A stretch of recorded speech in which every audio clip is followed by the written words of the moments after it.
In this short tutorial, I will show you how to delete an alarm on your Samsung phone. Deleting an alarm is a quick and easy process that can help you manage your alarms more efficiently and keep your schedule organized. To get started, open up the clock app on your Samsung device and then go over to the alarm section. After that, find the alarm that you want to delete. And then tap and hold it.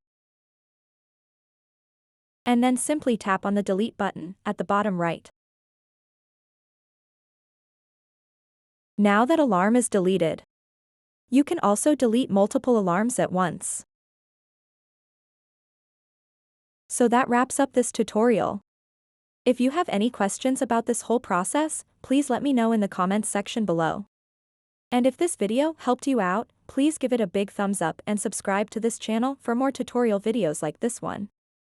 Thank you so much for watching and have a good day.